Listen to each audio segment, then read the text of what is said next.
I think we can start talking about my trip to Toronto because first off, an amazing trip. That's one thing. Two, this is my first ever solo trip to anywhere in the world. Kind of crazy, and I was kind of nervous, if I'm being honest. I'm very glad I did it. So, yeah. Let's talk about, I guess, overall experience, because I want to take you guys every single wing of the way in terms of my entire trip to Toronto. To anybody who doesn't know, I was in Toronto from June 19 to 23 because I was heading for finals weekend of Valorant Masters. And if anybody doesn't know what Valorant Masters is, it basically is a tournament for the VCT, which is the highest tier of professional Valorant esports. They were holding a tournament in Toronto, and this was kind of like the first VCT event in North America. And if I'm being completely honest with you, I didn't really want to exactly miss it. So my cousin, who I used to go with, we went to Champions LA in 2023. The whole plan was for both of us to go, but it never came to fruition because apparently he had work related stuff, and I was like, oh damn, so I gotta go by myself. I have to fucking like book the hotel by myself. I have to book the plane ticket by myself. I think the first thing that was crazy was, you know, trying to find a plane ticket and then trying to find the hotel was probably the hardest part, because it was kind of like, well, it really depends where you are staying at, because I've never been to Toronto. I've been to Montreal, but I have never been to Toronto itself. So this isn't exactly my first rodeo in Canada. It's just when it comes down to Toronto, just completely new. I have no idea. So I was looking up hotels and whatnot, and I came across Courtyard, and I was just like, fuck it. This is the cheapest one that I see, and it seems to be in a pretty decent area. So I'm just going to go ahead and go here. And it's about a 20-minute ride away from the venue where Valorant Masters is being held. So I didn't want to do any driving. I just took Ubers and whatnot. I just thought it would probably be better that way. I don't know. So yeah, I relied on Ubers. But anyways, we have to talk about my trip to Toronto, the travel day portion, because oh my god, guys, let me tell you, while the rest of the trip went smooth, really the only day that really sucked was the travel day, which was the 19th. So let me break it down, okay? Let me break it down for you guys. Think about it like this, right? So I am coming out of Newark, and I go through security, touchless ID. It was smooth sailing. I was ready to go, and my flight is scheduled to leave at around 12:30, something like that, if I remember correct. So I was in the United Lounge for a good portion of the morning. I had my morning breakfast and whatnot. It was dope. Easily very good breakfast. So then I went over to the gate at about 12 o'clock, and I waited at the gate right around the time when the app said, the United app literally said, oh yeah, we're gonna start boarding at 12:30. I was like, okay, great. So I'm there, and for some reason, I start noticing that time is passing and there hasn't been any sort of announcement. So I'm like, what is going on here? So we need to figure something out here, because the one thing that I forgot to mention, I should say, is that when I was booking my flight, I was looking for flights, obviously, from Newark to Toronto directly. That was never the case, because it was about 200 more bucks than the ticket of a connection flight.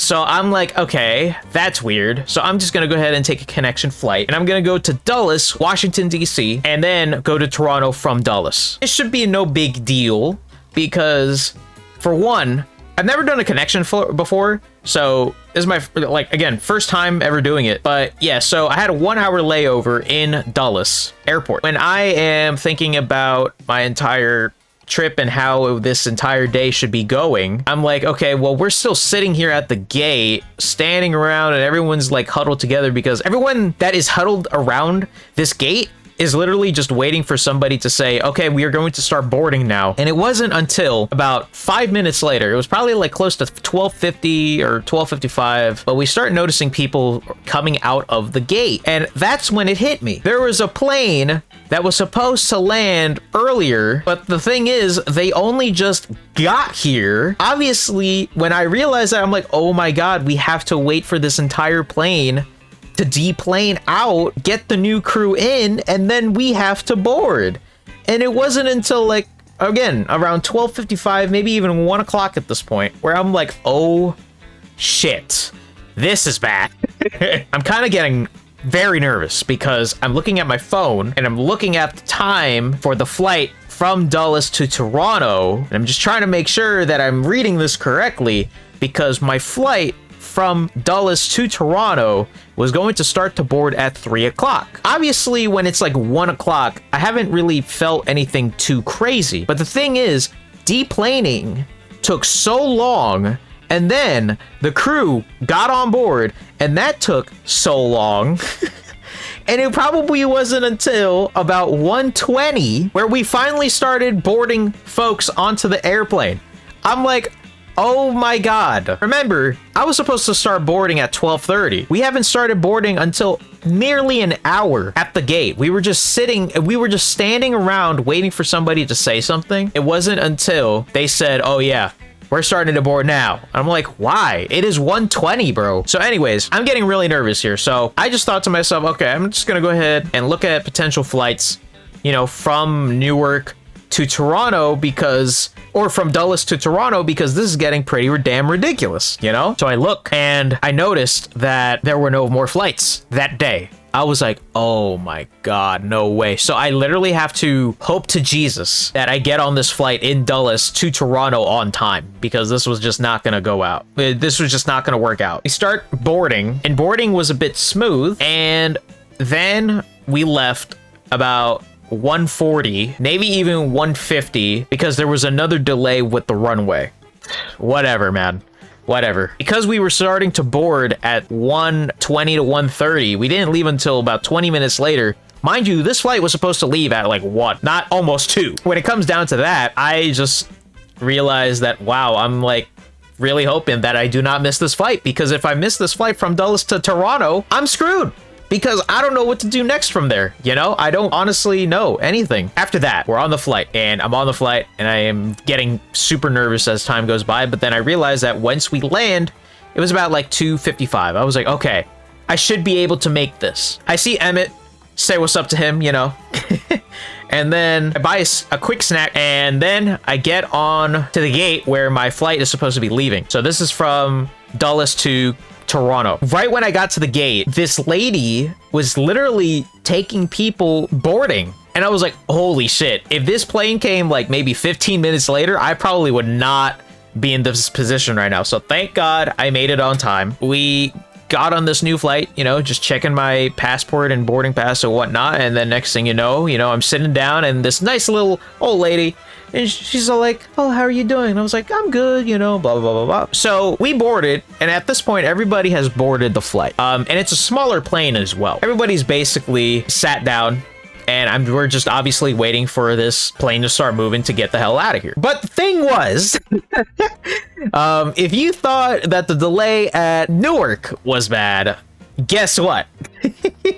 The delay for this time around was even worse. I'm obviously, sitting here, and it's about probably around 30 where we are supposed to leave. But the thing is, this plane never moves. It never does anything. Looking around, I'm on my phone, I'm looking around, just trying to make sure that people, trying to figure out what is going on. I look up, and all the flight attendants were also kind of just standing around and whatnot. I was like, uh-oh, what is going on here? So it doesn't hit till about 3:45 or something like that. 3:45 to 4 o'clock. And I noticed that when I looked to my left, because I was on the aisle seat, so it was like a 2x2 configuration. So I look to my left, I'm like this, and I look to I look around, and I'm like, oh shit. There are dark clouds surrounding the area. Miles upon miles, the entire sky was dark. It was absolutely dark. I could not believe it. I'm obviously thinking to myself, I'm like, oh my God, there's no way we're leaving. There's absolutely no way. There's basically a storm coming. The gate or the door to the airplane, you know how you guys go into a corridor and then you guys gotta go through this long ass hallway to just go into the plane?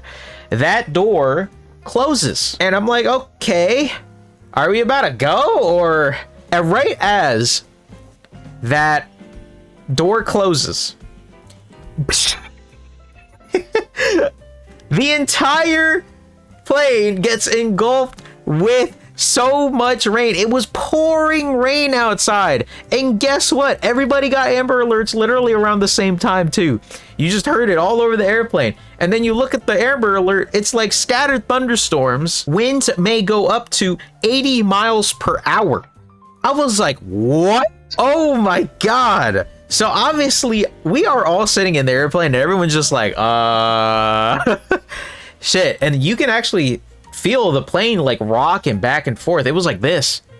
I was like, what the fuck, bro? Like, are we gonna be good? Finally, the pilot gets on the PA and he's like, yeah, guys, so obviously we cannot travel in these conditions, and so we gotta wait until these conditions die out, and then when we do, we will go ahead and get you guys going. I was like, okay, great, you know, please do it. Because look, here's the thing, right? I was meeting up with some people from Plat Chat, and if you guys don't know what Plat Chat is, basically it's a popular Valorant podcast, and I was just a member in it, and there were a bunch of folks from Plat Chat who were fans of Plat Chat that was at the same place as I was, Toronto. I obviously told them, I'm like, guys, yeah, so I'm delayed right now, and I'm not sure if I'm gonna make it to the bar that we all are going to potentially go to. We're obviously sitting here, we can't really do much. We're just sitting there just watching this rain go, and it probably went for another 20 to 30 minutes, and it finally died down. You can actually, when it started to die down, you can actually see the planes that were about to take off just sitting on the runway because they obviously can't do shit. It dies down. The pilot was like, okay guys, we are set at the moment. We just need to get approval from air traffic control at the moment. But the thing is, we are still stuck here. We are trying to see if we can potentially deplane, if you choose to just stretch your legs and whatnot. I was like, okay, sure. And then for some reason, a further delay. For some reason, somehow, some way, there was an issue with the drawbridge and how like it can't connect to the plane. There was an issue with that as well. This is probably 4:30, close to 5 o'clock now at this point, and we haven't left. And so the sitting around basically continues. Eventually people deplaned to just get something to eat or something. Then it wasn't until about 5:30 to 6 where we finally get some movement from the pilot, where they're like, okay guys, we are just trying to do some paperwork and then we will be going. I was like, okay, great. Because right now, when I look around, the sun is coming out right now, okay? After that entire ordeal, we probably start moving, get out of the gate around 6:30. Mind you, this is a 3-hour delay now. And all I've been doing was just sit in the same seat that I've been at for 3 hours. We start to leave. We start leaving the gate. And I looked at the lady to my left. And we looked at each other. It was like, thank God. And then, for some reason, the plane started to turn off once again. The engine started to wear down, and we were at the runway. And then the pilot once again said, yeah, so you see the same route that we're trying to use to get out of here, everybody else was trying to use it. So we are backed up by about 5 planes ahead of us. So we can't really do much. This might take another 30 minutes. I was like, what? Are you kidding? Are you serious right now? Please, man. You can't be serious. So obviously I'm sitting here in my seat. I'm like, oh my God, am I gonna get out of here? Eventually, about maybe 20 minutes or so, we finally leave. We finally just leave. Thank God. We get to Toronto. It was nice. Customs was fairly easy. You know, I'm not gonna really go too much into that. I take an Uber from the airport to my hotel. It was about a 30-minute drive. I get to my hotel. It was a very nice hotel. Thank you very much, Courtyard. And then at that point, I Ubered over to the bar that Plat Chat people were at, and I stayed there for about 2 hours, you know. I left around midnight, and that was the end of the first day. That's the end of the first day. I obviously had a pretty shit travel day, if I'm being completely honest with you, but I was at least able to get some drinks at the end, you know what I'm saying? So, and then day two. Day 2 was a Friday, so the 20th, and I was going to meet up with Rickster, one of my online friends, longtime online friends and whatnot. So we weren't going to meet up until about 3 o'clock-ish. So I decided to go ahead, get some breakfast, get some coffee, you know. I go to Tim Hortons, by the way, and they, for some reason, only had decaf coffee. I'm like, that is a sin, first off, because I don't drink decaf coffee. That is just one thing, okay? And then... And then I walk on over to CN Tower. I have not been to CN Tower ever, so this was basically my first time there, and it was very, very nice. Let me actually show you guys some sights and seas and whatnot from the past from at least the first night, at least for our first couple of days. I can show you guys. Let me show you guys the stuff here. All right, that's Emmett. So here's the video. Look at that. You can't see jack shit. Look at that. And lightning too. So yeah, I get to Toronto and here's Bodork. He is a Valorant reporter. Very nice meeting him. I met Chill Out Esports and Commend, both Valorant YouTubers. And this was the bar that we went to, Greta. I saw an EV Games. I saw an EV Games, Scotiabank Arena with Keshi. I also saw this store with Raiden Shogun and Skirk outside of it. More on that later. So I go to CN Tower, and these were the views that I saw. Very, very nice. It was weird because I was like, wow, I'm not really good with heights. I'm really not. So this is pretty nerve-wracking. So yeah, this is CN Tower. Pretty dope. After the visit to CN Tower, I start catching up on all the Valorant matches that day. And then I met up with Rickster. And that was fun. We shared a dinner at this Japanese izakaya. So freaking good, man. The drinks were so amazing as well. Amazing, amazing, amazing day with Rickster. And we also went to this other place called ANC Games or something like that. They were basically just a bunch of collectibles, a lot of trading cards, a lot of merchandise and whatnot from video games and movies. And I thought that was pretty dope as well. It was a very nice experience to go and check it out with Rickster. And then unfortunately we had to part ways after only a couple of hours, but still, that was still an amazing thing. So love you, Rickster. Then that was the end of the first night. I also kind of like walked around. I also saw this gaming lounge that actually was hosting watch parties and whatnot for Valorant Masters, which was pretty dope. So yeah, I played a couple of games of Valorant there, and yeah. So I'm gonna show you guys some pictures from the actual venue. We got, this is the logo, of course, and then of course Valorant's years so far, five years of Valorant, some cosplays, and then I met FNS, the GOAT. FNS, he's a former pro player. He recently retired. Hypoc and Pansy, they're GOAT commentators of Val. Saucy was there, very nice person. Vansili, who I got my right here, my signature jersey, and same with Golden Boy, the GOAT, and Ginzu. And then I just saw this big ass dog. Plenty to play with. Wolves gonna have to try and do their best, but Wolves takes away Juicy. As well, it's all down to one. Seems like maybe the one who made people believe in Wolves now has to face the final two of Fnatic. But that time is ticking. I think we know.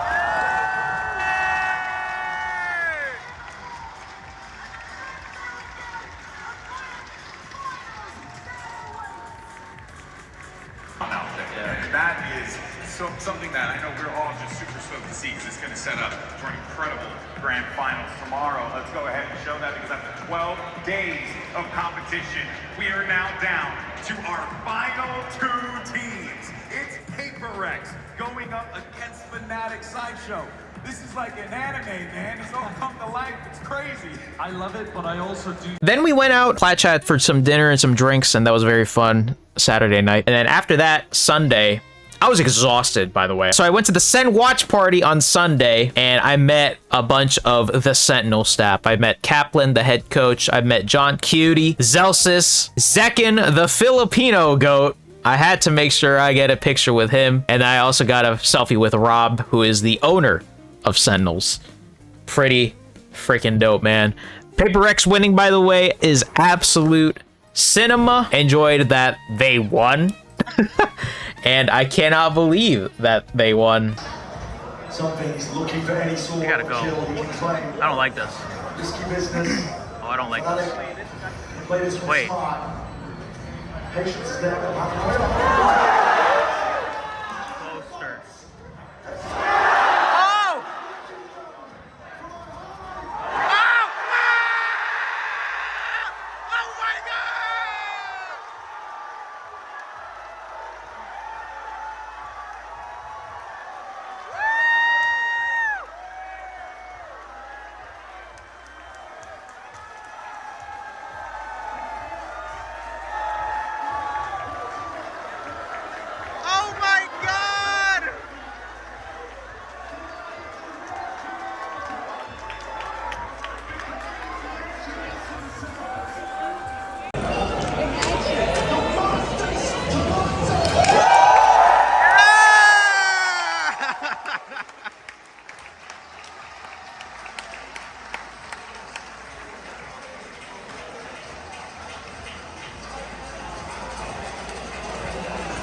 And after that, I also watched the NBA Finals from my hotel room. I was gonna go out, but I was just too tired.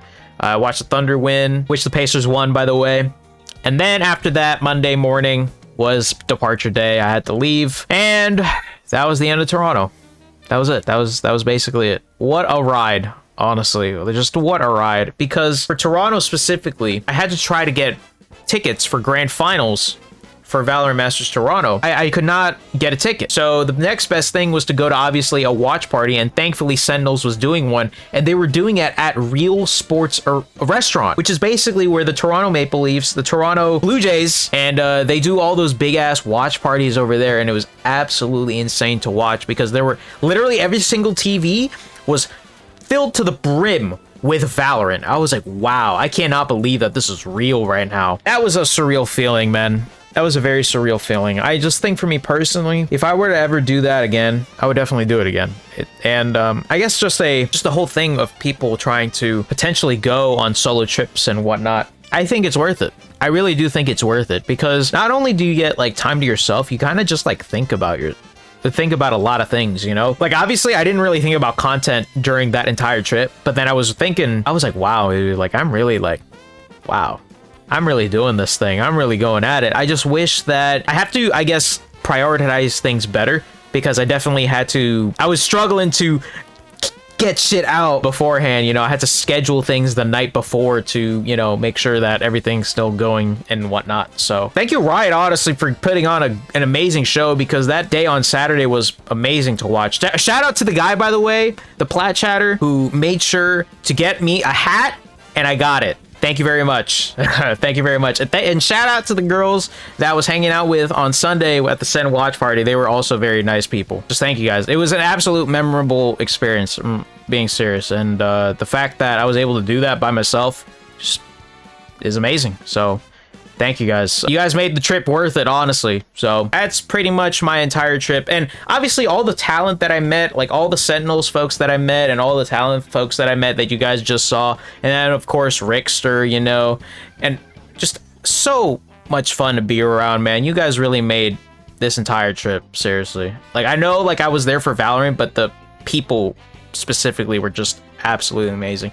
And I'm so glad I was able to finally meet Rickster. We were supposed to meet Rickster back in 2020 for PAX East before COVID hit, but unfortunately snow was a big factor as to why he couldn't fly out to Boston. But yeah, that was the entire trip. Very thankful, seriously, very thankful that I was able to do it. And we were able to make a lot of memories. And I have so many pictures, so many videos, but I feel like if I went through every single thing, we would just be here for another like hour, which is why we are going to start playing right now.